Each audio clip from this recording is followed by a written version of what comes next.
All right, ladies and gentlemen, welcome back to more Complexity Casting action. I'm your casting host, Beef, bringing you HoN Tour number 2 Bronze Finals for the U.S. Division.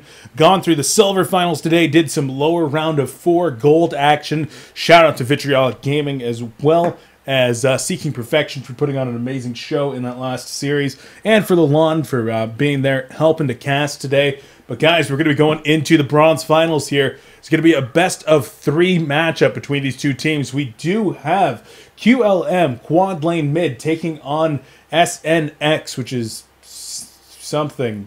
Seraphic Nexus? I want to say, oh God, I got to check the other screen now. Seraphic Nexus. I don't know how to say that word. Seraphic Nexus is going to be taking on Quadlane Mid here. So it should be a good game. Both these teams making their way through the Bronze Division. Both have already qualified for that Silver Division. So you'll be seeing them there next time. But they're going to try to prove that they are the best in the Bronze US Division right here, right now. Let's get into this game. Lawn did have to take off, so I'm going to be solo casting that series. And unfortunately, we had a little bit of a delay. As you can see, Mr. Old Shadow, a HoN Tour admin in here, trying to get some stuff worked out, because it kind of did take forever here. So let's take a look back up here. Blind bands that did go out: Ophelia and Wild Soul, Keeper of the Forest, and Tempest. Very, very strong heroes. 4 junglers being knocked out right then and there. So we very well could see a lot of junglers being banned in this game. Let's go into the lock pool. Aluna, Glacius, Plague Rider, Engineer, Nymphora, Bubbles going to be the lock pool. A lot of supports right there. That is 4 supports, 4.5 supports if you count Plague Rider. And then a solo suicide hero in the form of Bubbles, and a half a solo suicide right there in the form of Plague Rider. So, going that route, not going to be going for junglers in the lock pool because a lot of them were banned right there. Going into the ban phase, talk about banning the junglers. Legionnaire and Parasite both banned out, in addition to Fade, Silhouette, Warbeast, and Pebbles. So that is every single jungler banned out. I believe that's every single jungler. Like, you might put Cthulhu Fit in there, but that's about it. Yeah, pretty much every single jungler banned out with the Parasite, Warbeast, Legionnaire bans. So, not bad, not bad. Silhouette being banned in addition to Fade and Pebbles. So, getting rid of a couple of those strong stunners and a very strong carry. Speaking of strong carries, though, I already see one being picked up here for the picking phase. First pick comes out. It is Meraxis. So QLM valuing that hero quite a bit. Of course, a great initiator, has a very strong stun, a great slow associated with him as well. But going to be teaming up with Moon Queen, and one more hero going to be coming out here very soon. Might need a support. Just kidding. All the supports are in the lock pool, so not going to need those right away. Picks 2 and 3 over here for Seraphic Nexus. It's going to be Magnus and Sandwraith. So Sandwraith, the hero that we just do not see ever. You might have said, is this a year ago? No. Sandwraith kind of made his way out with the tri-lane metagame, but you know what actually killed the tri-lane metagame? I'll tell you right here. Junglers. With every jungler banned out, you know what we're going to see? Tri-lanes. So Sandwraith will most likely be making his way into a tri-lane over here. Already Magnus has been picked up, and you typically don't see a 2 melee tri-lane with a hard carry in it. But we shall see. Empath, Magnus, Sandwraith could very well make a tri-lane. Magnus also could do a little bit of soloing, because Empath, Nymphora, Sandwraith, that has the makings of a tri-lane. We'll see if they do choose to do that, or if they will go for a 2-2-1 strategy over there. Of course, Nymphora and Bubbles were the picks out of the lock pool. Not going to be going for that Glacius or Aluna this time. On the other side of things, Moon Queen joined Meraxis in the first 2 picks. Jeraziah rounds out the third. Very, very strong supporting hero. Able to get in those fights and make sure that his team stays alive. Able to support during those ganks. And of course, coming out of the lock pool, we did have Plague Rider as well as Engineer, picking up a strong support and a suicide type hero if they do choose to do that. We're going to get it on, guys. We're going into this game. HoN Tour Cycle 2 Bronze Finals. We have SLM, or SNX versus QLM. Combined the two right there. 2 names I'm not too familiar saying. But guys, it should be absolutely awesome. Let's go ahead and get this changed up right there. Huge shout out to S2 Games for allowing me to be here for HoN Tour and cast these games. Big shout out to Milk Fat in specific. And of course to all the HoN Tour admins, Mr. Old Shadow, Chuck64, Roland Inklin, and I'm probably missing somebody, but I can't do anything about it because I can't remember. So if you see those guys, thank them for all the thankless work that they do, making sure that HoN Tour runs nice and smooth. Guys, we're going to get on into this one. In the bottom lane right now, we do have Meraxes being played by Mudkip. Do you like Mudkips? I don't know. Deathbringer, he's going to be playing the Moon Queen from Clan Milk, it looks like. That's a CM tag on him. QLM from QLM, the namesake of this team, is playing the Engineer. Top lane appears to be a Suicide Plague Rider. Did pick up boots. And the boots, I don't think he's going to be able to sell those. I don't know yet. I do not know yet.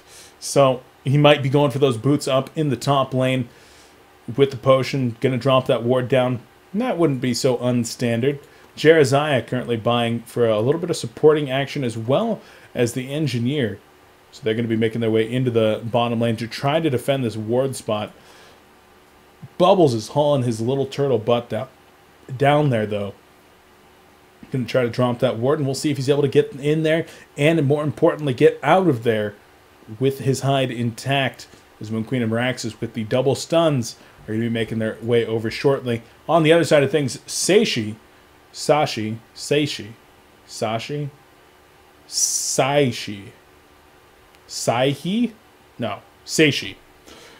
here on the Sandwraith playing the Horseman Famine? I think it's Famine. The Horseman Famine avatar. Pretty cool looking right there. He's going to be riding an undead war horse that looks kind of derpy. But he's going to be playing the Sandwraith up here in the short lane. Empath making her way up to support him for the time being. Nymphora and Magnus may very well be teaming up there in the middle lane, where they will most likely be squaring off against that Engineer Meraxes lane. I would expect the short lane here from Moon Queen. Although they need to do something with this Jeraziah as well. Maybe Jeraziah going to be hanging out with the Moon Queen, although both of those heroes really could use farm. I would rather see Moon Queen hanging out with, Plague Rider hanging out with the Jeraziah. We shall see, guys. Could be very, very interesting. Lots of pausing going on here for just 1 second, guys. I didn't really get to take a break, though, between this series and the last series, which was an awesome series there between Vitriolic and Seeking Perfection. So I am actually going to go get some water real quick. I beg your pardon, fellas. I got to get some water, though. Otherwise, my voice is going to die. I would love to make tea, but I simply don't have the time. Hopefully, the game doesn't get started while I'm gone. I'll be back in 30 seconds. Don't go anywhere. coLcast!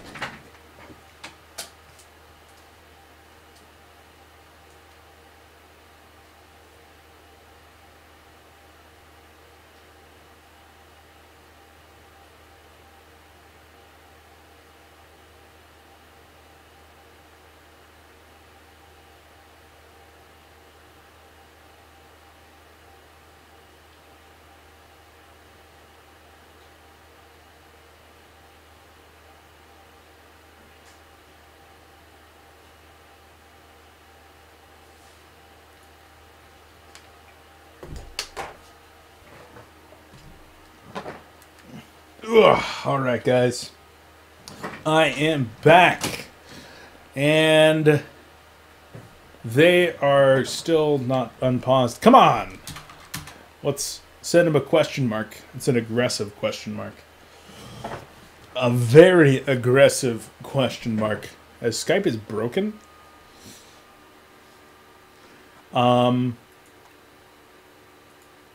Okay, well, I guess Skype is broken, so we'll see if they can get that fixed relatively soon, as Deathbringer wants a shout out to Ludacris. I think that's a pretty good name. You know what? I was watching a movie with Ludacris in it last night. I watched Crash from like 2004 or something. I had not seen that movie before last night. Crash, that was a very good movie. Very, very well orchestrated, and that there was all these subplots and lots of different characters. Certainly my kind of movie. I enjoyed that quite a bit. If you've not seen it, Very, very good. Starred Don Cheadle and Brendan Fraser and Sandra Bullock. Ludacris was in there. And I think Matt Dillon was in there. Pretty good. Pretty good. We might be ready. Are we ready? I'll let them know that I'm ready. Oh! Looks like we might get going. Guys, sorry if I'm a little bit funky, a little bit wild today. It's been a long day of casting. I'm still super stoked off that last game in which we had like 85 kills in 70 minutes or something like that. So, let's get it on. We're going to get back into this game. Bubbles going to be trying to get down here and place that ward. Does not look like he's going to be there in time. Going to get spotted out by Meraxis. No Quake just yet. Uses that Shell Strafe and will be able to escape. And got a ward off. Looks like that's a pretty good ward. I think that that should block, so great job there by Skills on the other side, showing off his skills. Oh, very well done. Very well done. Guys, so we do have... I need to say all these names. Whenever I cast a team that I do not know very well, like I don't know these teams, I have to say all their names. So here we go. QLM, the namesake of the team. He's playing the Engineer. Deathbringer. By the way, that's a sweet name. Deathbringer was my handle back in StarCraft Brood War in like 2001. I was DS Deathbringer. DS was my clan, I think. Sounds about right. I named myself after the Gundam, though. It's pretty nerdy. But he was a sweet Gundam, man. He had a big old scythe killing things and stuff.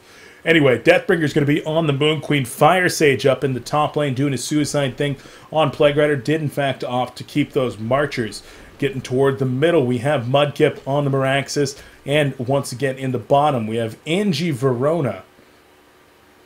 And Angie Verona, okay. He is on the Jeraziah. On the other side of things, we do have Gimli, the Dwarf. He's on Nymphora, the Fairy. So mixing up your mythical creatures, I guess. Magma's being played by Live Well. Is hanging out there with Nymphora. And top lane, Wally doing his empath thing. Saishi on the Sandwraith and Skills. Of course, showing off his skills. Here in the bottom lane, doing his suicide thing. He will be going up against Moon Queen and Jeraziah. So kind of as I expected. Going to be doing that thing down there. Both of those heroes could really use levels and farm, though. So I don't necessarily like that lane. They should be able to do pretty well against that Bubbles. Jeraziah will be able to trade auto attacks relatively effectively with the Bubbles, provided that he does have the inner lights hitting. But we shall see. Problem is that he's melee. You typically don't want to have your harasser, your babysitter in that short lane be melee because you're going to start dragging creeps all over the place. You're not able to get the effective positioning to zone Bubbles properly as a melee hero. But already they are getting double Warlocks, so they're going to start to push that lane. And should be pretty good. Zealstun going to go out in the middle lane, just a little bit of harassment. Nymphora takes a axe to the face for her pleasure. She will back off, and she's now going to be trying to get up here to the top rune where Empath is for the top lane. Nice keg, though, from Engineer. He will be able to snag that regeneration rune, interrupted immediately by an auto attack, but a great job there from Engineer. Neither team with a bottle just yet, so didn't need to bottle it.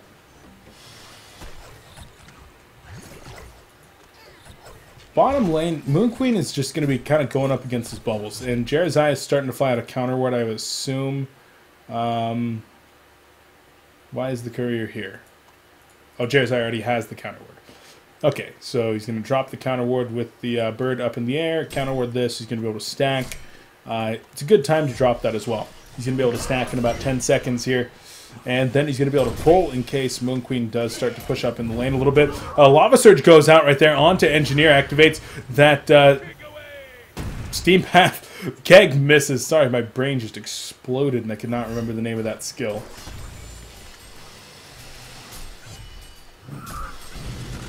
Turret down in the middle lane. Just throwing out additional harassment. Both teams just trying to harass down their opponents. If you take a look at the damage chart, currently leading the way are the intellect heroes here for Empath and Bubbles. 18 and 17% damage, looking pretty good down in that bottom lane. Bubble's doing a nice job of getting the harass on, but Jarazai with his counter ward on that pulling pack will be able to successfully get that and deny additional experience to Bubbles. The unfortunate part is that unless all these creeps die, especially with this Ballista wave, the creep wave will start to push up pretty heavily. Well done there by Moon Queen, though, to drag the creep wave back pretty far and not going to take too much damage by the tower. Now she brings it back. Yeah, so I don't know. It's actually giving Bubbles a little bit more experience than he might have needed. Interesting. Nymphora doing a little bit of camping in the bottom rune once again. Plague Rider will spot out this Invis rune here at top, but not going to choose to take it. Instead, going to leave it for the Engineer, who does have the bottle already purchased by Meraxis. So there's the advantage of being able to have that support there with you in the middle lane. Runs the runes so that you don't have to leave the lane. You can get the golden experience from the last hits, and you can still get rune control. Invis rune has been activated by Engineer, and they might try to go on to this Nymphora. If she gets a little bit out of position here, she could be in a lot of trouble and very likely be giving up first blood, but you can see that she is so scared right now. Even picks up a Rev Ward, so that's going to be dropped. And now Engineer might need to be the one that's in trouble. Although creeps are going to go for him. Lava Surge comes in. The Zeal Stun is there. Turret's going to be able to go down. And Engineer might be able to survive. A nice potion is going to be able to save him for the time being. A great keg right there. And it's going to knock Magnus out of the steam bath. Grace of the Nymph immediately interrupted there by an axe. Well played by both teams. The health potion able to keep Engineer alive from what otherwise might have been a death. Unfortunately for Engineer, though, he's going to be relatively low on HP and doesn't have a lot of regen left. He's got one more Rune of the Blight, but that might not be enough to keep him up. We'll see if he takes another aggression here from Magnus and Nymphora. He could be in a lot of trouble. See you later, Mr. Old Shadow, as he departs the game. Meraxis and Engineer still trying to set up a kill onto Nymphora, but Nymph doing a great job of being pretty far back. Doesn't have enough mana for a stun right now, so if they do opt to go on her, the only thing going to be saving her is that Lava Surge from Magnus, of which she only has one for the time being. Battle of the Suicides. Let's take a look at that experience per minute. Bubble's sitting there at 181, whereas Plague Rider's significantly higher at 267. Top lane, Empath trying to get something happening here on the Engineer. In fact, does break the Essence Link and will try to retreat. Neither player able to get the rune, as it does spawn bottom. Nymphora will be able to come over. Picks up that Illusion rune, not using Grace of the Nymph yet. She needs to use Grace of the Nymph. She's wasting a cooldown on a level 1 Grace of the Nymph. Level 2 Grace of the Nymph right now. Use it! There we go. Sorry, I'm aggressive right now. Empath here, she's trying to get the babysit on for Sandwraith, but has not done as effective of a job of denying. Actually, Lava Surge going to come out in the middle lane. The Quake is not going to be able to hit just yet. The Illusion's doing a nice job of blocking, and Engineer so low on life. Will the Lava Surge come in? No. The turret does a good enough job of slowing down the Magnus. Engineer will be able to waddle home. He should be taking the bottle with him. Not taking the bottle with him, though, and Meraxis actually taking a lot of pressure right here. Meraxis might actually have to flee to town as well. The Grace of the Nymph spam with the Lava Surges are taking their toll here in the middle lane, as the Hellborne team looks to be doing all right there. In terms of CS, though, Meraxis currently 34 and 10, as opposed to the 27 and 4 of the Magnus. Not looking as good for the Hellborne team in terms of CS. Speaking of CS, though, Sandwraith in the top lane, 36 and 19, getting some pretty decent farm up there. 277 gold per minute, but not really out farming this Moon Queen, who is at 49 and 22, 344 gold per minute. Very, very close to perfect CS here. She does miss one right there, but now that she does have that multi-strike leveled up a bit, and she misses another one, so I'm now mad at you, Deathbringer. You're not living up to the name of the Gundam. Needs to be hitting those CSs, needs to get this tower pushed if that's what they're going to do, and it looked like they were going to try for that. But the Ballista does die. Middle lane, Magnus going in with the Eruption. They're going to try to turn it around. The Matrax is there, and Bloodlust comes out for the Legion team. Had to be 4 of them getting their hands in the pot, but Mudkip does bring home the kill as Magnus was going deep with the Lava Surge Eruption, but Engineer with another fantastic keg QLM, able to propel himself to safety and set up the counter kill. So great job there. The Legion team now 8 minutes into this game, up 1,900 gold, 1,300 experience. Not bad, not bad. Take a look at the GPM tab, Meraxis and Moon Queen, where a lot of that farm is right now. That's certainly going to be very, very nice, because that's where they want the farm to be, most certainly. Magnus looking like he wants to set something up on Meraxis, but knows just how tanky that guy is. His chainsaw shield just protects him so effectively as the turret goes down there from Engineer, just trying to make sure that his buddy is safe. Always use the buddy system, guys. Always use the buddy system. Sandwraith, this is like the kind of weird thing. Sandwraith teams, it's been a long time since I've seen one, but you kind of fell behind early. Almost always as a Sandwraith team, because if you didn't fall behind early, you just won the game outright. But you generally fall behind early. You have to do your recovery farm thing, and then you're just able to kind of get back. Quakesun's going to go out right there. The Matrax is activated, but a nice Lava Surge on out of there, following a nice Zeal Stun, and Meraxis will just kind of sit there in his own filth. Going to get up there and try to detonate it on some creeps, but not doing a whole lot of damage. As Angie Verona down here trying to pressure up onto the Bubbles, who has hit level 6, activates the health potion, and will be able to just sit behind the tower, trying to anti-push as best as possible. Heavy Ballista leads the backbone of this creep wave, and Moonqueen's going to try to bring it down with the multi-strike. We'll see if she is able to or not, as, an attempted Illusory Veil. The wall comes up from Empath, but not quite able to. If she had hit that wall, that would have been a dead Plague Rider for sure, but unfortunately was not able to. Nymphora connects with the Zeal Stun in the middle lane, just trying to use all that mana that she's got. Got it all stored up in that trunk. With that level 3 Grace of the Nymph, just constantly able to spam her spells herself, and Magnus keeps them topped off.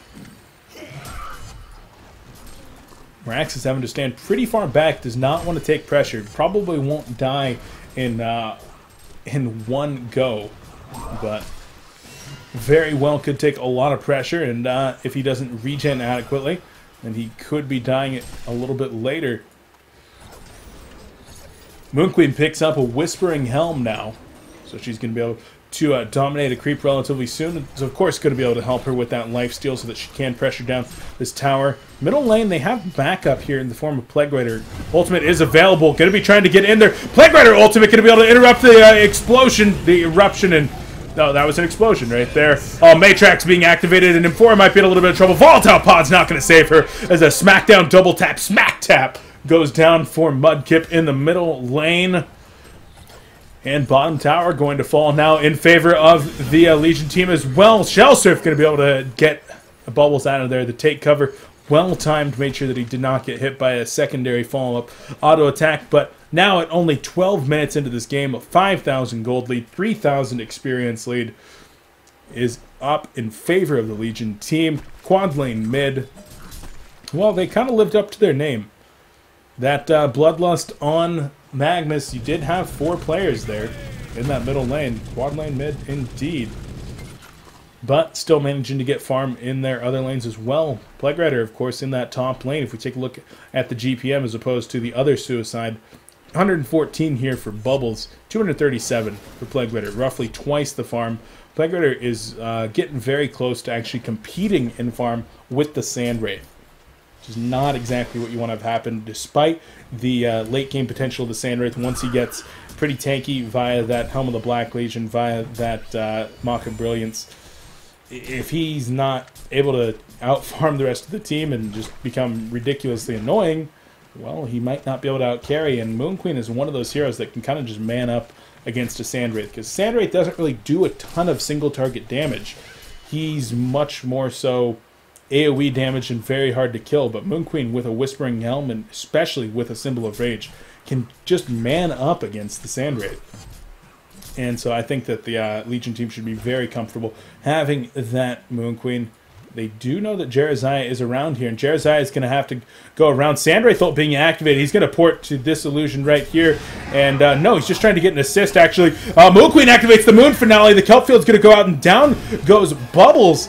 And Magnus is going to be soon to fall. Moonbeam going to finish him off. Nymphora going to try to get out of there. A great turnaround from the Legion team as they do port in a couple players. 4 players now in this bottom lane. Top lane looks like Plague Rider wants to be able to make something happen, wants to make sure that he doesn't die, but he might not be so fortunate. The Essence Link is out onto Plague Rider. He has to break it. He's not going to break it, though, and the Plague Ultimate is out and bouncing around to Sandwraith. The Contagion Nuke, and down goes Sandwraith. Empath could be soon to fall. Very well played there by Fire Sage, making sure that he stayed kind of close to Sandwraith, kiting him within the range of that Essence Link so that he didn't break it, didn't get stunned, and then placed that Plague Ultimate very, very well. Able to land that final Contagion Nuke, and down goes Sandwraith. So a suicide Plague Rider against 2 players, able to secure a kill in that lane. 3-0 and 1, 266 gold per minute, a 15-minute Steam Boots, Tablet of Command, and Mystic Vestments. That's going to be a pretty fearsome Plague Rider. Speaking of fearsome, Moon Queen is 440 gold per minute after securing a couple of tower kills. The Courier making their way out with a Firebrand for the Moon Queen. With a Firebrand for the Moon Queen. Not going to use it. Okay, there it is. Firebrand for the Moon Queen is coming out now, and that's going to enable him to bolster his farm even more. Mudkip here on the Meraxes represents a very tanky, very threatening presence in the middle lane as Nymphora looks like she wants to make something happen, but Magnus maybe not quite so sure. Speaking of the Hellborne team over here and the Mock of Brilliance, Sword of the High is picked up by Sandwraith. He's going for a naked Mock. Did not notice how much gold he had saved up as Meraxes is going to try to run down Magnus here. Misses the first 2 axes. Is going to be able to dive out of there. Contagion Nuke onto an illusion. Not too useful there. Engineer trying to dodge left and right. Doesn't have enough mana for the energy field. Kelpfield going to go out and catch 2 players. Shell Surf is there. Song of the Sea not going to be enough to finish off Engineer. Don't break it. And he does get out of there. Eruption, but in his own filth. No, just kidding. Lava Surge goes in. Going to be able to catch 2 players there. Both very low. Moon Queen goes down. Engineer goes down. Plague Rider goes down. Hellborne team all of a sudden looking very good with the Empath as 1 ability activated inside of that Sandwraith. And Gimli able to get a double tap onto that Nymphora. Portal Key is picked up by Jeraziah. Is that what I just saw? Or was it Meraxes? It had to have been Meraxes. It had to have been... Yes, okay, it is Meraxes, so I'm not... I am a little bit crazy, but I'm not blind. So in the end there, the Hellborne team looking pretty strong in that team fight, able to equalize the experience lead by a bit and prevent the gold lead from opening up even further. Ivan further? Not Russian? Ivan? I don't know. Middle lane, a couple of ports going out. A nice keg stun. The energy field goes up, and Magnus will be lava searching on out of there. Does connect with 1 axe, and a huge creep block right there. Magnus might be in some trouble. Steam Bath going to be able to save him for now, but auto attacks. Axe, Moonbeam, down goes Magnus. His creeps were not his friends. They were his enemy this day, and if you have friends like that, then who needs enemies? Middle lane. It's got a lot of enemies. There's 5 heroes and 4 creeps. You're going to start wailing on it. Its towers are starting to fall away. I wish that HoN had animations for a tower dying, like in Dota 2. Like every few hundred HP, like a different piece kind of falls off of it. That'd be kind of nice. I like how Dota 2 has that. That's one of my favorite things. There's Engineer going to try to find the Empath. Essence Link is broken. Quake comes in for the Portal Key on Meraxes. The Zeal Stun is there, but Meraxes is able to fall back. The Plague Ultimate bouncing around is going to be able to bounce back to Bubbles. Does actually take him out. And with Bubbles down, the Legion team now content to push down this middle tower perhaps a little bit more. Sandwraith does have that Mock of Brilliance. Naked as it is, it's still going to do a ton of damage. And with that 40 damage per second on the Sandwraith, in addition to the damage from the Dissipate, He's only level 1, keep in mind. Then he's going to be doing quite a bit. If he can catch somebody out of position, say this Moon Queen with his ultimate, something like that, might be able to do it quite a bit, but he is also very squishy. 800 maximum life. He needs to be able to farm. He needs to use this Mock of Brilliance to farm some neutrals, to farm some standard camps, to do something to get himself a little bit tankier. He needs that Helm of the Black Legion. He needs to finish off his boots. Otherwise, he's going to get into the middle of these team fights. He's going to put out a ton of damage for like 5 seconds, and then he's just going to die because he's not tanky at all right now. Amphora and Empath just kind of hanging out here in the middle lane with Bubbles, maybe looking to push down this tower. Not quite able to. Not confident enough as Sandwraith is getting caught out right here. The Quake does miss. Immediately ports. He's going to port into the top lane. The Contagion Nuke goes out. Sandwraith needs a little bit of help here. Magnus, he needs the Lava Surge. He needs the Lava Surge. Why isn't he Lava Surging? There's the Lava Surge. Bubbles comes in. Cutfield Sir Song of the Sea cleans up 2 right there. The assist going down for Sandwraith. And another kill. A serial killer streak now for them. And the Hellborne team fell behind early. But now they're coming back a little bit. Empath not so lucky here in the middle lane as the energy field cleans her up with the assistance of Meraxis. And they are able to get the deny on the tower. But the Hellborne team all of a sudden looking a lot stronger. Steam Boots finished up on Sandwraith, and he's racing toward some of those more tanky items as well. Sandwraith starting to look a lot more menacing, but on the other side of things, Moon Queen already finished up that Geometer's Bane here at 19 minutes into the game. 400 gold already saved up once more. He's going to be able to use that gold to purchase some more very, very fearsome items at some point in the near future. Nymphora is nice and rich. I will say that right now. When you're running a dual support strategy, one of your supports will typically get a little bit more wealthy than the other. Nymphora, she's at 170 gold per minute, so she's not nearly as rich as I thought. It's a little bit later on in the game than I thought at 20 minutes here, but able to finish up the Steam Boots and the Tablet of Command part right here, the Neophyte's Book. Able to pick up a couple of nice items, so she's going to be able to start farming this creep wave a little bit safer. Even Empath, though, nice and not too bad either. Able to get some Striders, able to get a power supply and a Scarab. So with that Scarab, I don't know what she's going to be working for, whether it's going to be something like a Ring of the Teacher, which her team does have by way of Bubbles already. Could be looking for something like a Storm Spirit. Sandwraith needs to look out, though, because even though he has that Mock of Brilliance, he's going to have to be very careful right here. Does use that Desert's Curse and should be able to make his way out of there with the increased attack speed. Kind of gets stuck right there as his derpy horse does a derpy move and flips over the edge, probably breaks its leg. If we were in the Wild Wild West, we'd say shoot it and kill it, but it's already dead. So what are you going to do?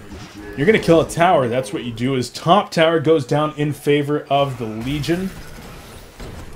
Not bad, not bad. Legion team able to extend their gold lead up to about 8,000. Experience lead only at 1,000 right now. So that's a very good sign here for the Hellborne. They do not want to let this tower go, though. They've already lost 4 of their towers. Empath is going to get into Sandwraith. Sandwraith leads the charge right here with the Mighty Blade in his inventory. He needs to wait for the rest of his team. Oh, he's in some trouble, though. The Matrax is being activated. Meraxis is trying to get it done. The Moon Finale going off in the back. Cutfield catching 3 players. Energy Field is going to be able to take out a couple right there. And Jerizai's the first of all gets the Soul's Blessing up just before he dies. Bubbles in some trouble. The turret goes down. Contagion Nuke to take out Bubbles. Legion team looks to be able to escape. No! Sandwraith is able to clean up on one player. Lava Surge going to be able to clean up another. Engineer's going to go down. Sandwraith going to try to man up onto the Moon Queen. Moon Queen activates the Geometer's Bane, putting out so much damage. Contagion Nuke to finish him off. Nymphora in some trouble as well. Not enough mana for a Moonbeam. A huge Tablet of Command right there. Magnus does hit the Lava Surge, though, and will be able to finish off Plague Rider. In the end, 4-for-2 trade in favor of the Hellborne team. Gold lead still at about 8,000, but the Hellborne have now taken the lead in terms of experience. Sandwraith managed to get his hands on 2 kills before he did die. And of course, Magnus able to pick up a couple of kills as well. Going to be putting himself a lot closer to that portal key. And once he has that portal key, if he's able to land some big 2- and 3-man lava surges in the middle of those team fights, Sandwraith's going to be able to come in, and once he gets something like that Shrunken Head, which I think might be what he's saving for. Other option, of course, is a Frostbrand into something like a Frostburn, Icebrand, excuse me, into a Frostburn, or perhaps a Frostwolf Skull.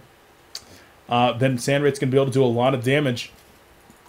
Moon Queen, until she starts hitting real hard, which she all of a sudden is hitting a lot harder as she picks up a Dancing Blade, she's not going to be able to sit there and man fight with the Sandwraith. She's just not really hitting hard enough, and especially if the Sandwraith has an empath inside of him. The Deserted buff just gives Sandwraith too much damage, an additional 45 true damage whenever there's nobody else near the Sandwraith. So we shall see in the upcoming team fights if Moon Queen is able to execute. Of course, the X factor there is the Moon Finale ultimate.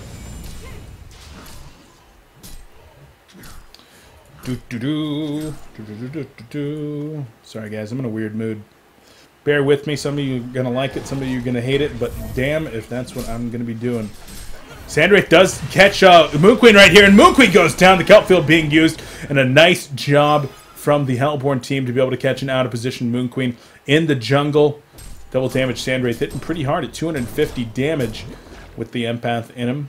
Does not hit nearly that hard without empath or double damage, probably somewhere in the 100 damage range. But level 14 Sandwraith starting to get pretty fearsome. The rest of the team here on the Hellborne side still kind of broke. Everybody else is hovering around that 200 gold per minute with the exception of Bubbles and Empath, who are just slightly lower. Whereas there's a little bit more gold to go around, especially considering all the towers that have fallen for the Hellborne team. It's a total of 5 towers that have gone down. Everything's with the exception of this middle tier 2. So that's between 2,000 and 3,000 gold, something like that. Extra money just been injected, and of course, creep kills just doing a little bit better here for the Legion team. But experience is in favor of the Hellborne for now. They're up 2,500 in terms of experience. Starts off with this level 15 Sandwraith, able to stay even with the Moon Queen. And everybody else just is a level or 2 higher than their counterparts here in the game. You're talking about some underleveled people here in terms of this Jeraziah, the Engineer, level 9 and 10. Whereas Nymphora and Empath are 10 and 11. Magnus able to get to level 12. Bubbles able to get to level 12, keeping even with the Plague Rider and the Meraxis. So looking good there. And speaking of Magnus, he picks up a portal key. Going to go with the Steam Boots that he already has and the Grave Locket, able to get a nice core going, good health and mana pool. And Sandwraith picks up a Shrunken Head, so he's going to be able to activate that in the middle of those team fights. Going to be able to protect himself from a lot of the magic damage, a lot of the magic stun that's going to be coming out from the opposing team. And it's certainly going to be very, very nice to have, as that will most likely enable him to man up against that Moon Queen a lot more, because Moon Queen does a fearsome amount of damage, is going to be able to regenerate health, but she doesn't have that big of an HP pool. 1,461 now with her boots on strength. If she just gets stunned by 1, maybe even 2 things, and Sandwraith's just kind of wailing on her with an empath inside, Moon Queen's going to die pretty damn fast. And if you start talking about an eruption coming in from Magnus, Moon Queen does not have a Shrunken Head at this point. There's a lot of magic damage coming in by way of Empath, Magnus, Bubbles, Nymphora, Sandwraith. She needs that Shrunken Head. I like the Dancing Blade pickup just because it is going to be able to give her a lot of damage, a lot of attack speed, a good amount of armor.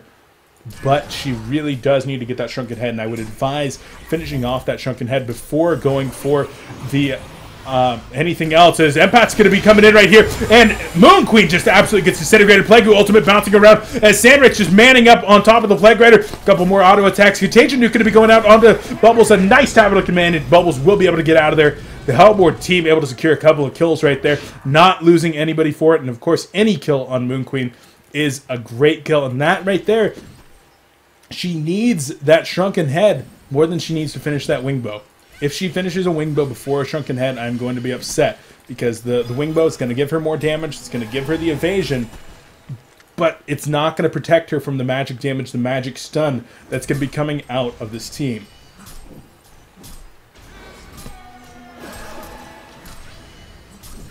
Moon Queen and Plague Rider both down for about another 20 seconds, and it looks like the Hellborne team might be able to take this tier 2 top tower. In the meantime, Moon Queen does not have her ultimate active. are available. She did activate that just before she died.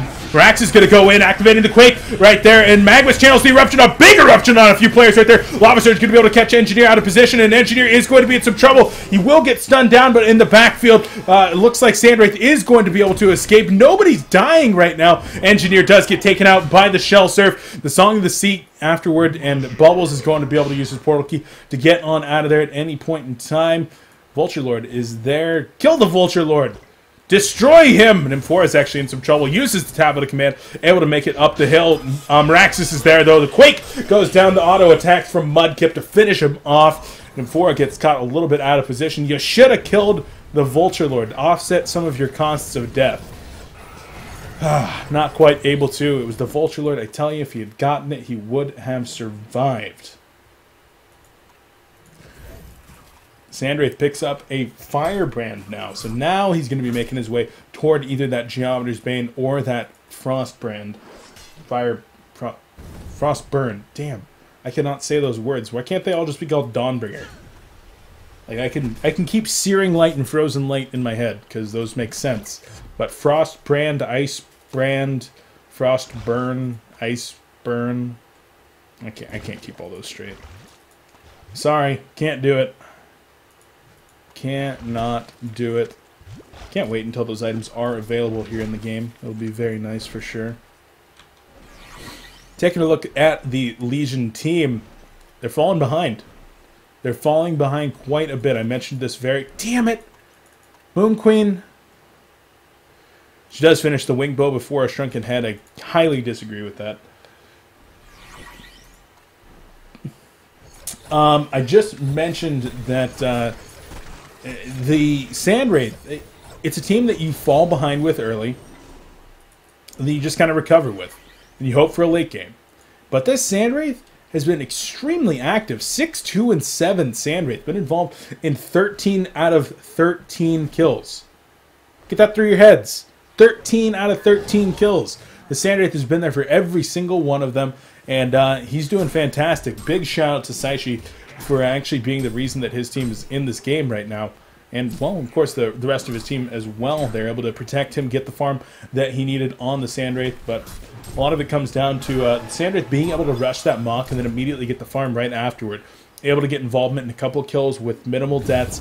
Able to bring down a couple of triple stacks and some just creeps in the lane, and then started to get the items that he needed. Finished off the Steam Boots very quickly, and then was able to get the Shrunken Head at a relatively early time. As Sandwraith is going to ult right here. He's going to go in, and is going to go in. The Kelpfield going to be able to catch one player. The Shell Surf Song of the Sea going to be catching one Eruption. Going to be able to catch a couple of players right there, as it looks like nobody's died just yet. Anchi Verona on the Jersey actually has taken a fall, and Moon Queen trying to man up. Double damage on Sandwraith, but it's not going to be enough, as Moon Queen is able to take down Sandwraith. Still not able to put out enough damage to bring down the Moon Queen. Bubbles are going to be able to try to bring down one, but Bubbles out of position. Now the Quake comes in from Meraxis, and the Legion team able to turn it around. Lost Engineer, lost their Jereziah, but now going to be taking a ton of damage as Nymphora will fall. Empath forced to TP on out of there. Magmus had to get out of there. Magmus had a big eruption in the backfield, but there was simply not enough lockdown to support it. Nymphora and Empath weren't able to get into the correct positions, and it looked like Sandwraith activated his Shrunken Head way, way early, and as soon as it fell, he just took a ton of damage. So, Legion team fighting back, still 5,000 gold, or excuse me, 5,000 experience down, but 3,000 gold up, so they're still not in a bad position. And Moon Queen with that Wing Bow, able to hit quite hard and certainly able to man fight up against that Sandwraith. The evasion, the auto attack damage, the armor does it quite a bit.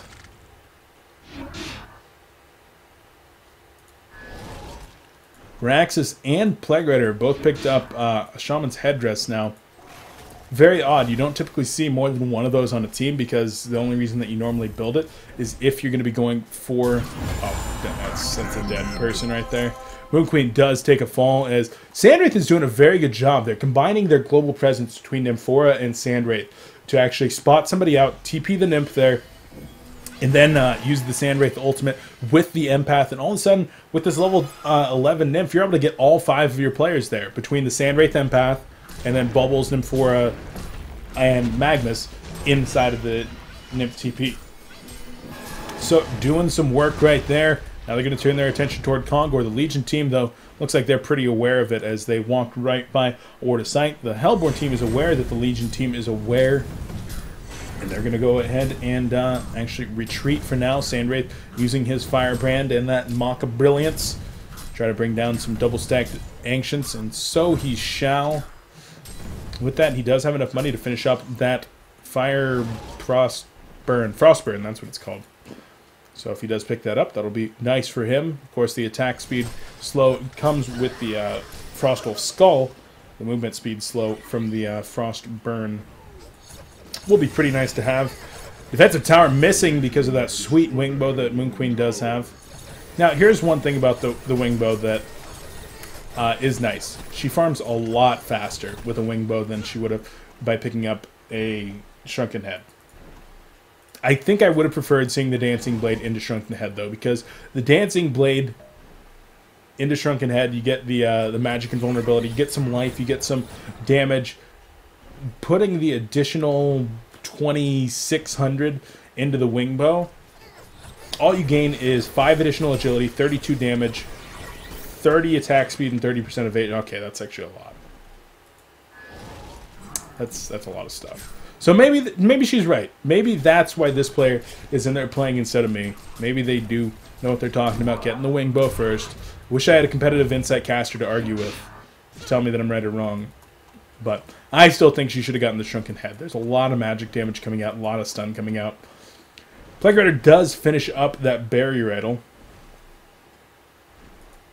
So that's going to be nice to have. Of course, with all that magic damage out there, all these other players that aren't able to finish up Shrunken Heads will be protected by the Barrier Idol, absorbing 400 damage. Congor kind of doing his thing over here as Empath picks up a Bound Eye. Utilizing that Illusory Veil, is able to get some vision up onto the high ground, trying to check that one out, and does get the counter ward in this location. So now the Legion team making their way over there. Moon Queen, oh, they're going to be getting Magmus right here. The kegs can go out after the Quake. Magmus dies. Deathbringer gets the kill, and as soon as Magmus fell, they made their way directly into Congor. The ward will spot this going on, and so if they want to buy back on Magmus, they will be able to interrupt this. I don't think that they need to buy back on Magmus, though, and if Forrest's going to be TPing in, they will buy back on Magmus. She's going to be bringing him in. Sandwraith's going to be ulting in the middle of this. They're going to try to start doing a lot of damage. Magmus with the Eruption, a terrible, terrible Eruption. No Lava Surge either, and that is a bad misplay. Sandwraith activates the Shrunken Head, but the Legion team is just on a rampage. Already they've been able to bring down Bubbles. Bubbles got in there, wasn't able to quite do very much at all. Smoke screen, steam bath, and portal key on out of there. Magnus will be able to get out. So somehow the Hellborne team did not get genocided and lose the game as a result of that. Magnus, that was an awful, awful eruption and an awful, awful lava surge. I'm sorry to say that, but it was. Now the good thing here for the Hellborne team is that they did not lose Congor as a result. Congor's still over here at about 2/3 HP. As a Skype crash comes out again, somebody's got to work on their computer. They got some malware or something. Skype should not be crashing that bad. I know Microsoft is a pretty meh company, but Skype does not crash that often. So, fix that, guys. No more Skype crashing. I'm going to unpause the game. It's a good thing I can't unpause the game. There'd be some pretty frustrating days where it's like 40 minutes of pauses. I'm like, screw it, man. I'm unpausing it.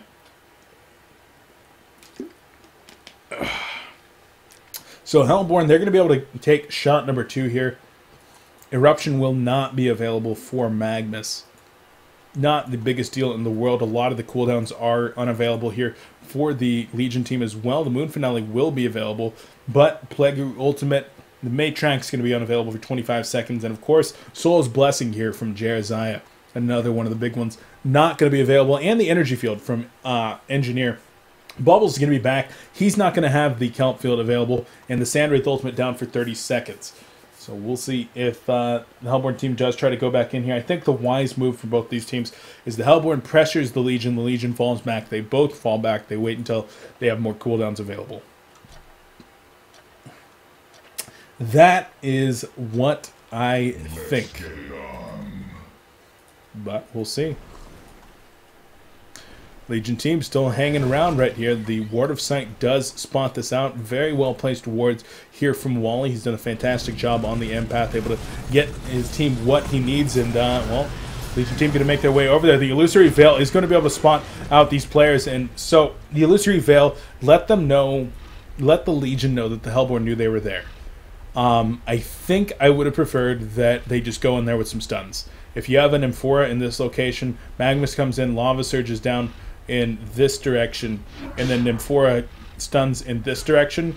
Sandwraith walks in here, and Empath hits the wall right here. Bubbles drops the Shell Surf Song of the Sea in this location as well. Then you just form this thing right here, and everybody dies. X marks the spot of death. Legion team's going to try to come back in once again. Maybe try to put some stuff in here. But no, they're going to go ahead and back off. Want to wait for their cooldowns to be back up. 40 seconds on Soul's Blessing. That is the longest cooldown on their team. It's a 150-second cooldown, whereas I believe Plague Rider is, what, 130 seconds? 115 seconds at level 2. So, Jeraziah a little bit longer. Tablet of Command picked up here on Engineer.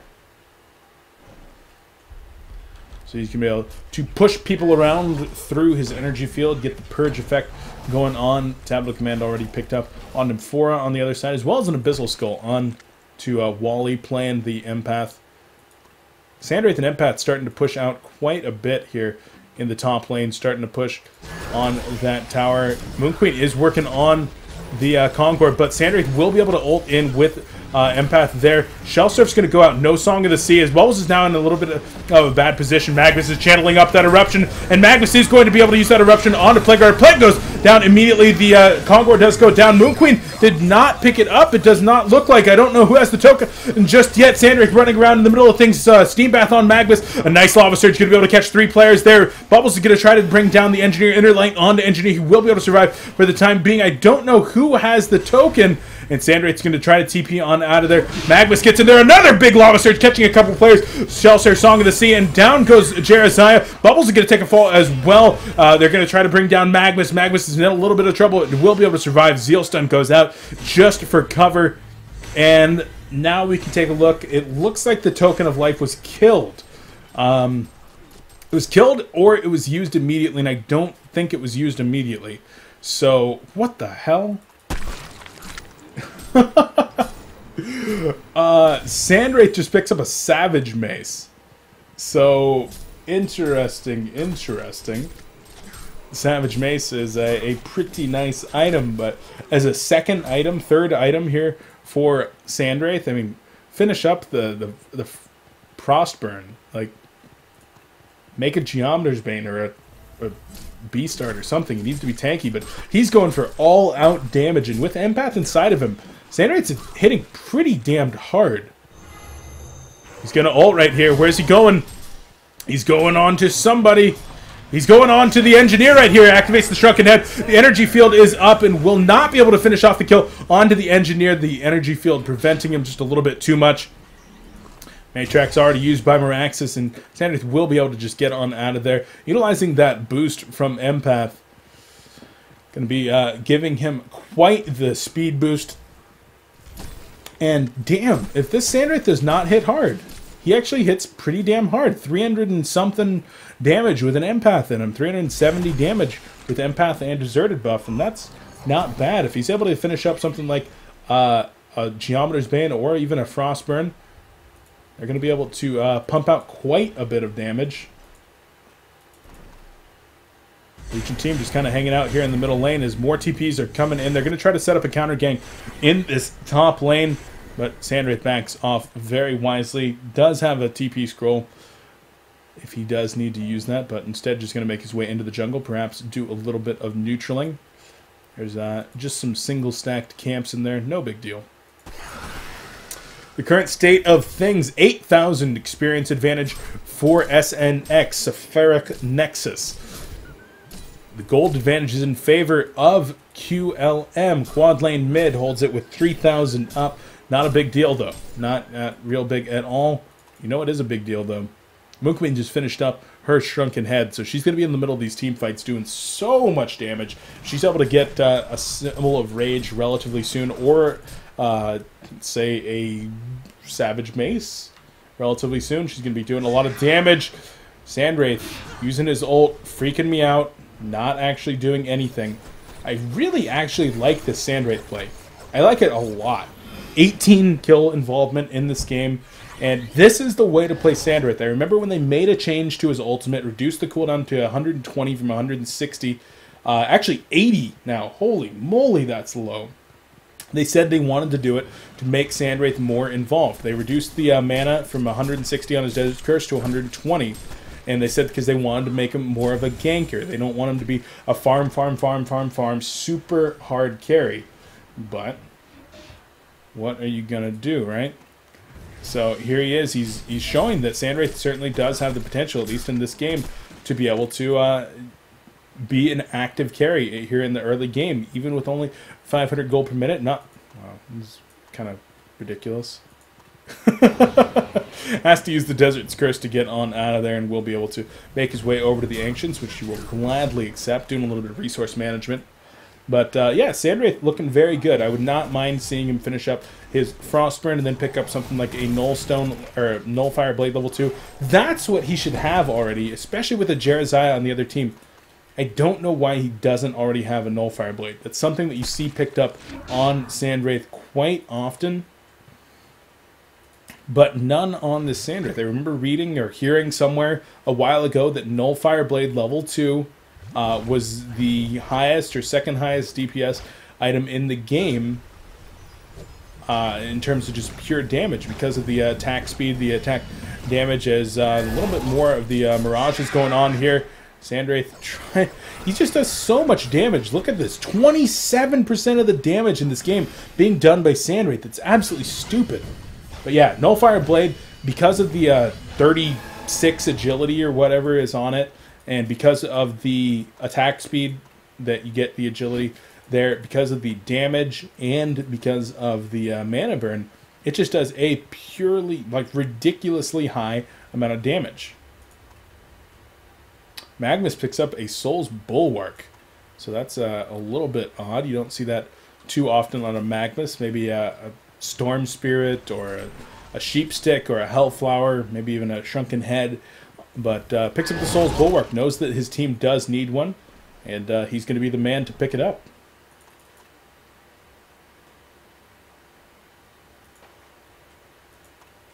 Amphora now has the Eye after being passed off by Wally on the Empath, and looks like the Legion team, they're falling further behind. They had a great start in the early game, and since they've lost a couple of team fights, they've been very, very hesitant to farm. Whereas the Sandwraith is farming in so many aggressive locations, and he's leaving the rest of the farm, the safe farm, for his team. He's trying to make sure that the Magnus and the Bubbles get their items, and so he's able to get some of that. Sandwraith does use the ultimate and has not ported to anybody just yet, just doing scouting. Every time that he uses that, he's just looking for someone that's out of position by themselves, because every 80 seconds he's going to do that, and each time that he catches somebody on their own, he will kill them. Every single time, he will kill them. So the Legion team does have to stay together. Bottom lane's actually pushed in by a large range creep wave, and does go down in favor of the Hellborne team, so they're able to actually take the gold lead now, I believe for the first time in this game. So, not bad, not bad. Sanders is pulling a ton of gold. 4,800 gold being banked up right now. I'd really like to see the Nullfire or the Frostburn completed. Even maybe a Behemoth's Heart if he wants to get tanky. Right now he's not really going for the tank thing. He's just doing a hard carry kind of thing. But Magnus getting relatively close to finishing up the Demonic Breastplate, if that is what he wants to do. And Bubbles very, very close to finishing up his Hellflower. I believe that he's about 100, 150 gold away from finishing up the Hellflower, which is going to be extremely nice for locking down somebody like the Moon Queen. She will not be able to use the items like Symbol of Rage. Sandwraith ults, all 5 players are right next to each other, which forces them back a little bit and enables the Hellborne team to maintain full map control. Safe farm goes to Bubbles and Magnus. aggressive farm goes to Sandwraith with the help of the Empath, while Nymphora is doing the counter warding and the warding. Perfect play. I really love this style here from SNX. I think that they're doing a fantastic job, as Bubbles, with that extra money, was just able to finish up the Hellflower, and I think Magnus might have just been able to finish up his Demonic Breastplate. Sandwraith and Empath sticking together down here are going to try to... She's going to be able to get into the Sandwraith, knowing that Sandwraith's ultimate is down. Sandwraith straight up buys a wing bow. I like that quite a bit, and something that just occurred to me, I know it's kind of stupid, but the wing bow that Moon Queen finished up is countered by the Savage Mace of the Sandwraith, so that could definitely be a lot nicer of reason to get that than anything else. Illusory Veil going to go up and make sure that Moon Queen's not able to get in there right away. Look at how much damage Sandwraith does. Like, he just mans up on that Moon Queen, and Moon Queen just has to kind of fall back. Even though she's got that Symbol of Rage, she doesn't want to have to deal with that much damage. If she gets stunned once or twice, she could very, very well die extremely fast. Congor's got to be coming back up here in about the next minute or so. So we'll see if Quake comes in onto Sandwraith, Illusory Veil, to make sure that nobody else is going to go in. Bubbles, a little bit of miscommunication there. Hits 3 with a Kelp Field, but nothing else going to happen. Miscommunication there from SNX. The Seraphic Nexus not Sephiring enough. And unfortunately, miscommunication burned a big cooldown there in the form of that Kelp Field. So now, if the Hellborne team does choose to come back in, they're not going to have that available. Even burning the Veil right there, the Empath won't. That's a 20-something second cooldown. And, well, they do have quite a bit of counter push, to be honest. But Moon Queen's going to step up here, going to start pounding away. Sandwraith taking some damage, but not a whole lot. Magnus is currently just banking gold, wants to be able to save for buybacks as a nice counter ward goes off. Engineer actually got his own ward killed right there by knocking down the trees so that they were able to see the ward a little bit more effectively. Sandwraith looking like he wants to go in here, but not quite.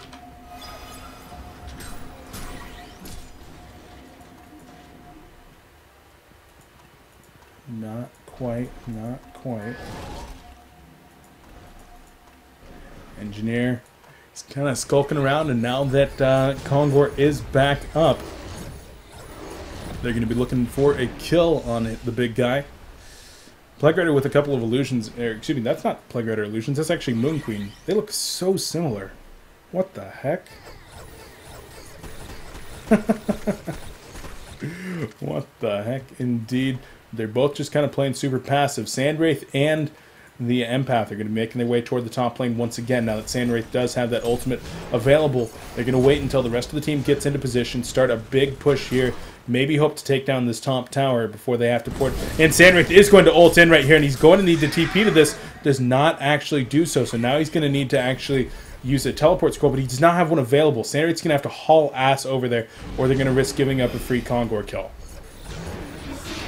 Oh, Miraxis is going to go in, lands the Quake onto Bubbles. Magma starts to channel up the Eruption. Able to catch 2 players with the Lava Surge right there. Miraxis taking a lot of damage. Hellfire being applied. Miraxis is going to go down. Kelpfield catching 2 players. Sandwraith is going to be in the middle of things. The ultimate going to be going out as the Plague ultimate is bouncing around as well. Sandwraith putting out a lot of damage. Going to be able to try to take down a couple of players. The Moon Finale going to be able to bring down Empath as he's going to try to take down Magmus as well. Magmus with a big 3-man Lava Surge portal keys on out of there as Desert Church comes back in. And it looks like both teams going to be able to be retreating. Empath is actually the only one lost for the Hellborne team, whereas Miraxis is down, and now the Soul's Blessing is down for the Legion. So Legion cannot do anything right now if the Hellborne team does want to come back in here and try to take the Congor, which is exactly what they're going to do. Moon Queen and Plague Rider are in the vicinity, but Barrier Rattle is available, but that's literally the only cooldown they have. Nymphora is going to try to get over there. Nice Lava Surge, going to be able to catch the Engineer out of position. Zeal Stun comes in, and I'm going to see.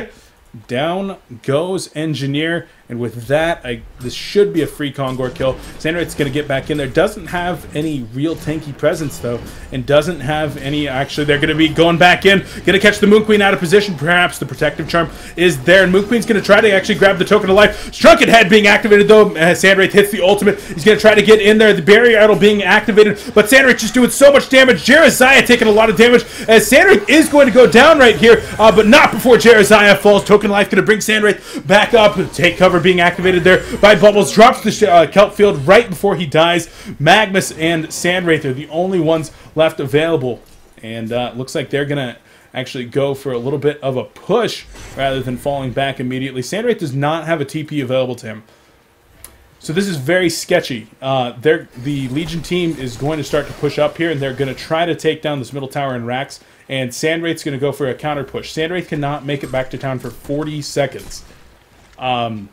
So this is on Sandwraith's very much so all in right now.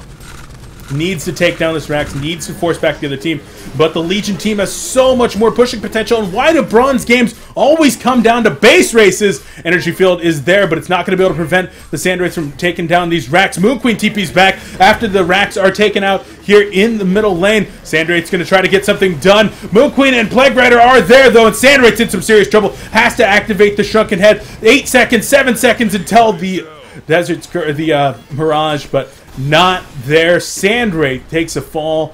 They lose the middle racks. He's not able to secure the melee racks here in the top lane. And Hellborne team all of a sudden starting to look a lot worse for wear. 12,000 gold, 12,000 experience, 1,000 gold down now at 52 minutes into this game. And Sandwraith, pretty good late game carry. Moon Queen, probably a better late game carry. I talked about this once again, that Moon Queen with that Symbol of Rage is just kind of able to man up on a Sandwraith once she gets all these items. Sandwraith just doesn't put out enough damage, even with all the highly offensive items that that they have. They're just not able to really make anything happen just yet. Sandwraith down for another 30 seconds. Has buyback available, wants to save onto that money though. Magnus picks up a Demonic Breastplate. Can be nice for him, of course.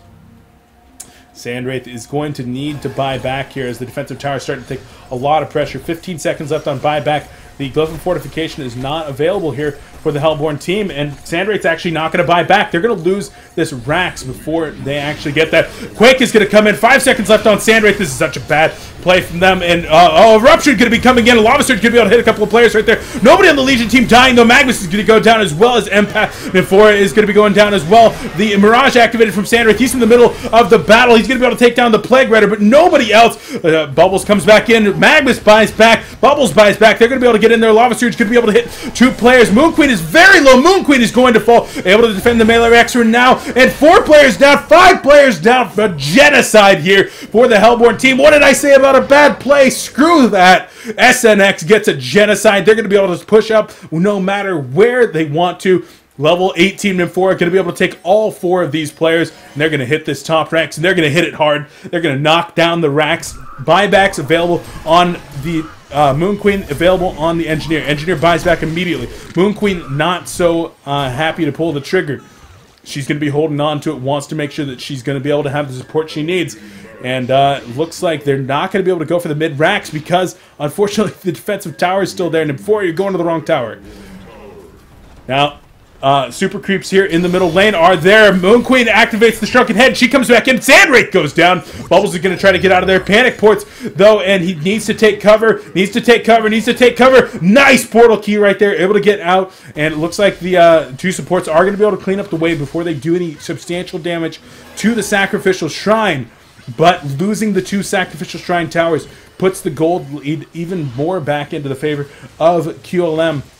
And, of course, enables a throne attempt to be made here. Sandwraith does have a buyback available if he needs to do so, and he's going to need to do so. He did not use a buyback in that last engagement, and he does pick up a Nullfire Blade level 1 now. So he has the Purge available to him. Going to be able to knock off the Protective Charm from Moon Queen. Now, he needs to buy back, and they need to get a good initiation. If they don't get the initiation, they're not going to win this team fight.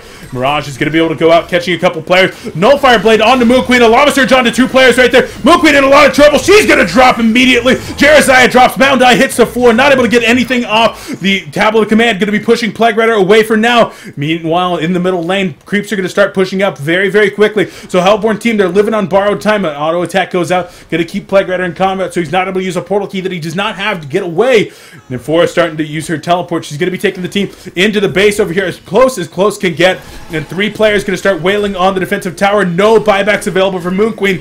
Once again, we're going into a very tense late game situation. And I think the Hellborne team might have it. The Legion team's only hope at this point is to go for the throne. It looks like the Hellborne team is going to be set back here by the defensive tower. Going to have to TP back. Bubbles goes down. Bubbles does not have a TP buyback available. Just kidding. Bubbles comes back in. The Shell Surf, the Song of the Sea, the Lava Surge. Plague Rider is going to go down. The Lava, or the Plague Ultimate, not even available. Quake going to be able to hit the Bubbles right there. Energy Field going to go out. But where is the damage? There's no damage here to be able to bring down this Sacrificial Shrine. Sandwraith is stuck back here for now. 8 seconds until the Mirage is available once more. But Miraxus is going to be going down. Engineer already goes down. And there goes Miraxus in with it. I think that might be the hope for QLM.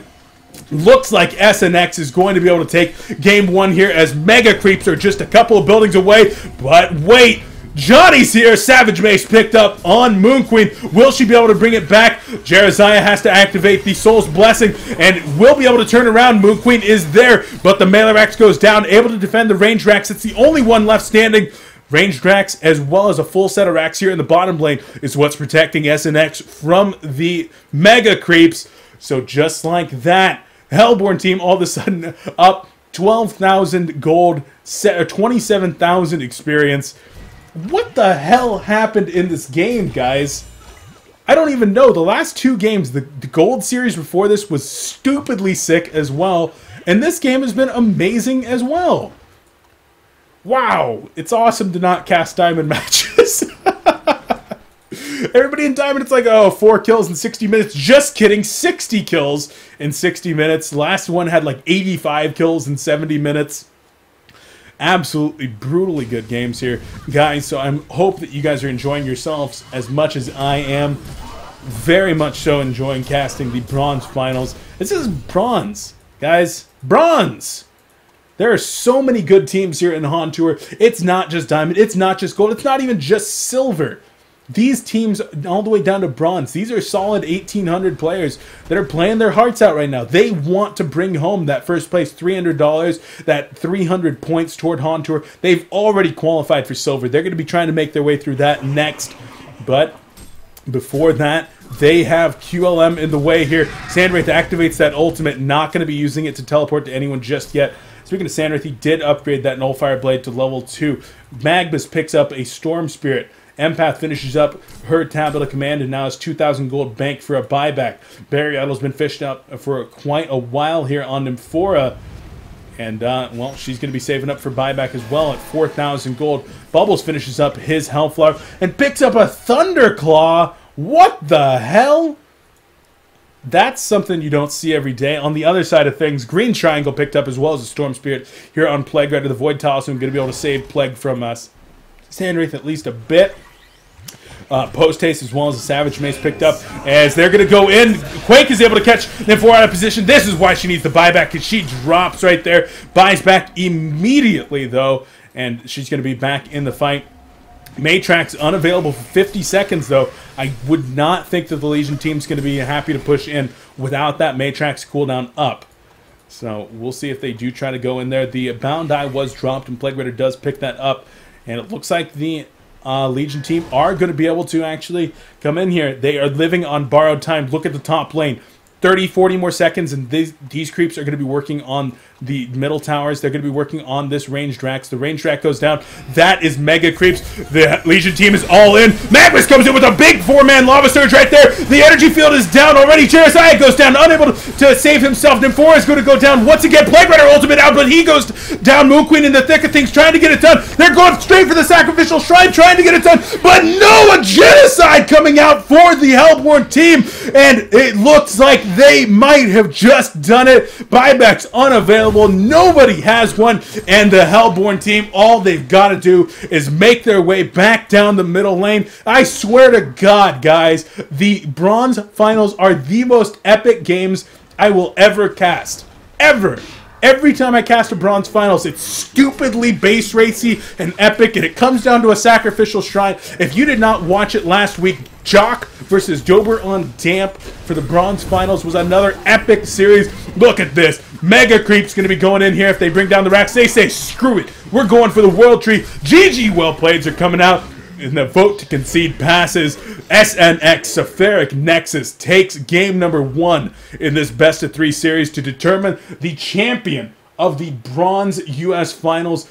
Well played to them, guys. We're going to be going into game 2 right away. I do not even want to take a break. I don't even want to take any water. Screw if my voice is dead. I want to go right now. I am pumped. I hope you guys are too. So we're going to go to a quick break, though. Not my fault. We got to go get the next game set up. Don't go anywhere. We'll be right back with more action here. coLcast, HoN Tour, Cycle 2, Bronze Finals US. We'll be right back, guys.